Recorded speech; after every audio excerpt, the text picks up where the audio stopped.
నమస్తే శ్రీనివాస్ గారు. నమస్తే. శ్రీనివాస్ గారు, ఇప్పుడు బాగా గవర్నమెంట్ దీనిలో వింటున్నాము ఎస్ఎఫ్ఐ క్యాప్స్. అసలు ఈ ఎస్ఎఫ్ఐ క్యాప్స్ ఏంటి అండ్ దాన్ని లిమిటెడ్ చేద్దాము అని అనుకుంటున్నారన్నారు.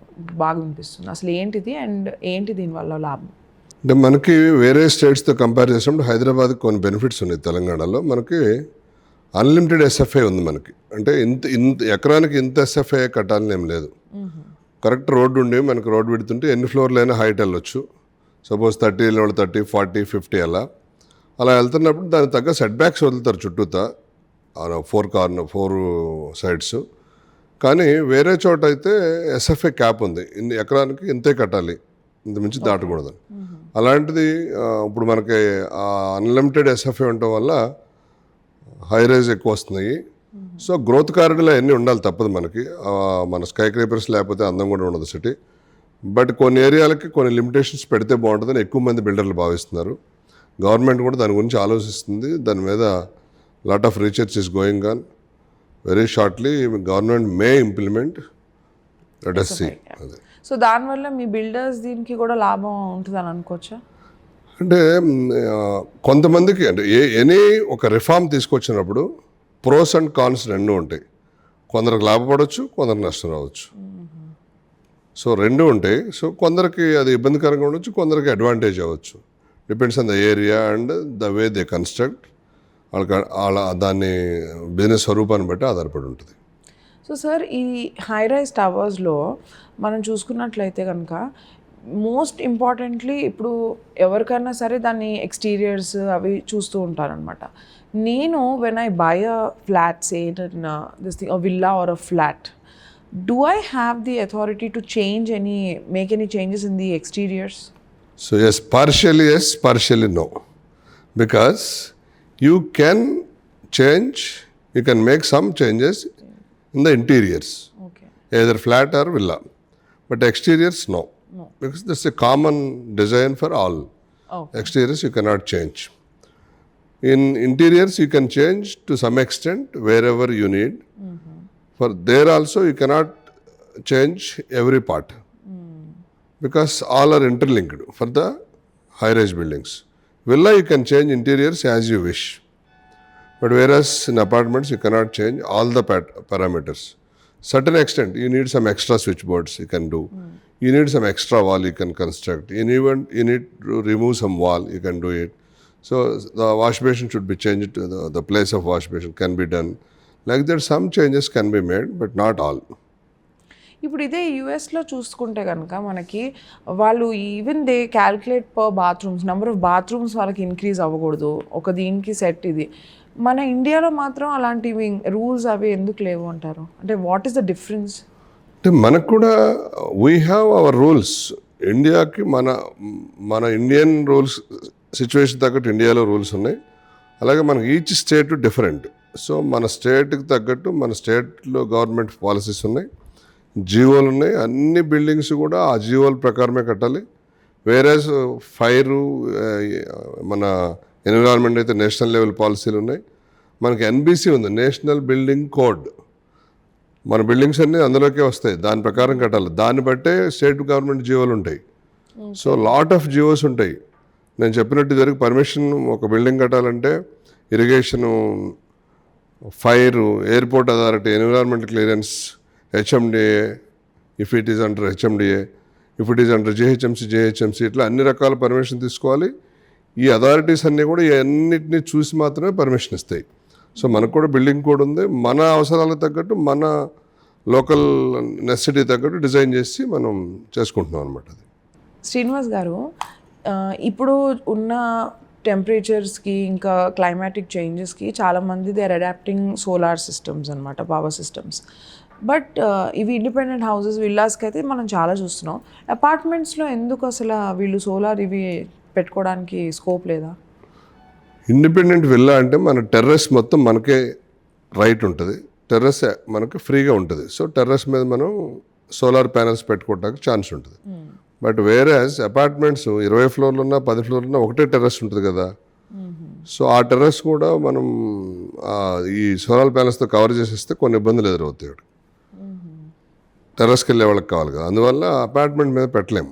అయినా అపార్ట్మెంట్ మీద కూడా ఏం చేస్తున్నామంటే ఇప్పుడు కామన్ ఏరియాస్కి సంబంధించి మన గ్రీన్ బిల్డింగ్ కాన్సెప్ట్లో అన్ని ఇంట్రడ్యూస్ చేశారు. కొంత పర్సంటేజ్ ఆఫ్ సోలార్ కంపల్సరీ ఉండాలి.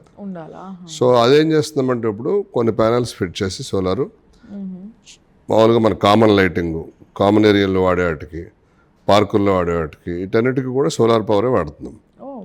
సో అట్లా పార్కింగ్లో వాడే వాటికి. So to the possible extent in apartments also slowly solar we are implementing. So common building వాడే ఏరియాస్ అంతా you are covering with substituting it with solar power system. Yes, you're right. But otherwise it's electric this thing. Yes. There's no scope. Yeah. Much scope is not there for apartments. Whereas villa, we can have complete scope. We have that net metering facility. We can generate the power through solar, and we can also supply to the grid. So in the case of independent houses. What is your call on solar these things? Yeah, it is an alternative power. It is good power, good one. So మనం ఎప్పుడు కూడా ఈ natural రిసోర్సెస్ని protect చేయాలి. Environment ప్రొటెక్షన్లో ఇదిగో solar power కూడా ఒక భాగం. ఎందుకంటే మనకు సన్ వస్తుంది కాబట్టి దాన్ని యూటిలైజ్ చేసుకోవాలా, instead of wasting water power, మన హైడ్రా పవర్ వల్ల. సో మనం ఆల్వేస్ సోలార్ పవర్ అవకాశం ఉన్న చోటల్లో సోలార్ పవర్ వాడుకోవచ్చు, విలాస్ కానీ ఇండిపెండెంట్ హౌస్లకు కానీ వాటికి. సో దట్స్ ద గవర్నమెంట్ మీకు సబ్సిడీస్ కూడా ఇస్తుందా ఇట్లా కామన్ వాటికి వాడే సోలార్ దీనికి? అంటే ఇండిపెండెంట్ హౌస్లు వాడుకునే వాళ్ళందరికీ సబ్సిడీ ఇస్తుంది, ఇండిపెండెంట్ కస్టమర్లకి. బిల్డర్కి లేదు. అదంతా మీరు మీ దీనిలోంచే మీరు కవర్ చేసుకోవాలి. ఓకే. సో ఇది మీరు చెప్పినప్పుడు this leads me to the next question. మీరు ఇప్పుడు యాజ్ అ బిల్డర్ ఇవన్నిటికీ మీరు ఛార్జ్ చేస్తారు because you are giving certain amenities in the structure that you have provided and అది చూసే క్లయింట్స్ తీసుకుంటున్నారు. ఇక్కడ క్లోజింగ్ కాస్ట్ అనేది మనకు చాలా వినిపిస్తుంది. అసలు ఈ టర్మ్ ఏంటి?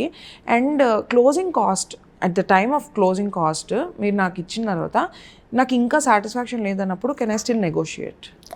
నెగోషియేషన్ అనేది క్లోజింగ్ కాస్ట్ అరైవ్ అవ్వకముందే negotiations. So builder offers some price, customer will ask for some price. ఇద్దరికి మ్యూచువల్గా కోఆర్డినేట్ అయ్యి ఒక ప్రైస్ దగ్గర అరైవ్ అయిన తర్వాత దాన్ని లాక్ చేసుకుంటారు. అంటే అది మారిపోతూ ఉంటుంది కన్స్ట్రక్షన్ స్టేజ్ని బట్టి కూడా. పుట్టింగ్స్ చేసినప్పుడు ఫస్ట్ స్లాబ్ అయినప్పుడు, సెకండ్ స్లాబ్ అయినప్పుడు, 10 స్లాబ్లు అయిపోయిన తర్వాత హ్యాండ్ ఓవర్ చేసే టైము, అట్లా ప్రైస్ మారుతూ ఉంటుంది. So from the beginning to till end okay price ఉండదు. సో పీరియాడికల్గా మారుతూ ఉంటుంది. బిల్డర్ కూడా అది డినోటిఫై చేస్తారు, ఇంత పలానప్పుడు ఇంత ప్రైస్ ఉంటుంది.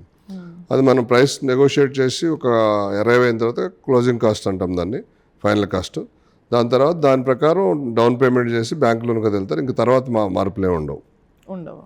ఇదే అప్పుడు సపోజ్ మీరు ఇప్పుడు this is coming in concern of flats and villas. ఇదే మీరు ప్లాటింగ్ ఇచ్చేసినప్పుడు దాన్ని మీరు ఎలా డీల్ చేస్తారు? ప్లాటింగ్ కూడా సేమ్. పర్మిషన్ రాగానే మనం మొదలు పెట్టేటప్పుడు ఒక ఎక్స్ ప్రైస్కి అమ్మితే రోడ్ సూడ్, డ్రైనేజ్, ఎలక్ట్రిసిటీ అన్నీ వేసింది, డెవలప్మెంట్ చేసిన తర్వాత ఎక్స్ ప్లస్ వై ప్రైస్కి అమ్ముతాం. ఎందుకంటే బిగినింగ్లో మనకు అంత కాస్ట్ ఇంకా రావదు. మనం కన్స్ట్రక్షన్ అంతా చేసేటప్పుడు మనం పెట్టుబడి ఎక్కువ పెట్టాలి ఉంటుంది, క్యాపిటల్. సో క్యాపిటల్ పెట్టాలంటే కాస్ట్ ఆఫ్ క్యాపిటల్ ఉంటుంది. అందువల్ల ప్రైస్ ఫస్ట్లో కొనుక్కునే వాళ్ళకి రీజనబుల్గా వస్తుంది, మిడిల్లో కొనుక్కునే వాళ్ళకి కొంచెం ప్లస్ ఉంటుంది, ఫైనల్గా రెడీ టు ఆక్యుపై కొనుక్కునే వాళ్ళకి ఇంకొంచెం ఎక్స్ట్రా ఉంటుంది. అలాగే ఫస్ట్లో కొనుక్కున్న వాళ్ళకి రిస్క్ ఏంటి? ప్రైస్ తక్కువకి వస్తుంది, లేకపోతే ఆ బిల్డర్ కడతాడా లేదని ఒక భయం ఉంటుంది. సో అవుతుందో లేదని భయం. రెడీ టు ఆక్యుపై కొనుక్కున్న వాళ్ళకి రెడీ టు ఆక్యుపై కళ్ళ ముందు ఎదురుగా కనబడుతూ ఉంటుంది. So each stage have its own advantage and disadvantage. So sir ఇక్కడ మీరు ఇప్పుడు చెప్పినట్టు కస్టమర్ కొనుక్కుంటున్నాడు. సో కస్టమర్ కొనుక్కున్నప్పుడు ఆయన మనీ ఎంతవరకు సేఫ్ ఉంది అనేది వాళ్ళకి ఎలా ఒక ధైర్యంగా ఉండగలుగుతారు కస్టమర్స్? ఇది ప్రస్తుత పరిస్థితుల్లో చాలా 200% సేఫ్ ఉంది. ఎప్పుడు కస్టమర్ కూడా కరెక్ట్గా ఉన్నప్పుడు. కస్టమర్ ఏం చేయాలి? అన్ని రకాల పర్మిషన్ వచ్చిన ప్రాజెక్ట్లోనే ఇన్వెస్ట్ చేయాలి రెరా నెంబర్ వచ్చిన తర్వాత. వన్స్ రెరా నెంబర్ వచ్చిన తర్వాత రెరా అకౌంట్ ఓపెన్ చేయాలి. ఎస్క్రో అకౌంట్ అంటాం. రెరా ఎస్క్రో అకౌంట్ ఓపెన్ చేయాలి.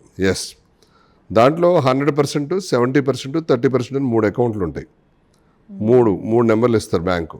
మీరు కట్టే ప్రతి రూపాయి కూడా ప్రాజెక్ట్కి రెరా ఎస్క్రో అకౌంట్కి వెళ్తుంది, 100% అకౌంట్కి. ఆ రోజు ఆ బ్యాంకులోకి వచ్చిన ఫండ్ మొత్తం 100% రెరా అకౌంట్ నుంచి midnight 1 o'clock లోపు 30%, 70% కింద 2 అకౌంట్లకి డిస్ట్రిబ్యూట్ చేయబడుద్ది. ఈ 70% అమౌంట్ ప్రతి రూపాయిని కూడా కన్స్ట్రక్షన్ ఖర్చు కోసం ఖర్చు పెట్టాలి. అది ప్రతి పీరియాడికల్గా architect report, chart accountant report తీసుకుని అంత ఖర్చు పెట్టారని చెప్పిన తర్వాతే బ్యాంక్స్ రిలీజ్ చేస్తాయి డబ్బులు. సో ప్రతి రూపాయికి అకౌంటబిలిటీ ఉంటుంది బిల్డర్. ఇప్పుడు ఎలాంటి పరిస్థితుల్లో బిల్డర్ మిస్యూజ్ చేయలేడు ఫండ్ని. అన్ని రకాలుగా సేఫ్టీగా ఉంటుంది. రెరా ప్రాజెక్టులో కొంటే మాత్రమే, రెరా అప్రూవ్డ్ ప్రాజెక్ట్స్లో కొంటే మాత్రమే.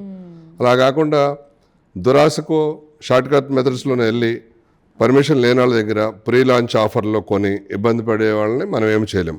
అది కస్టమర్ తప్పు కూడా. కస్టమర్ కూడా అలాంటి వాటిని ఎంకరేజ్ చేయకూడదు. సో రెరా అకౌంట్ ఉన్న వాటికే కొనుక్కోవాలి. ఎస్క్రో అకౌంట్కి మాత్రమే డబ్బులు వేయాలి. అప్పుడు మీ ప్రతి రూపాయి కూడా కన్స్ట్రక్షన్గా వినియోగించబడుద్ది. RERA will closely monitor. They will take periodical reports and verification will be there.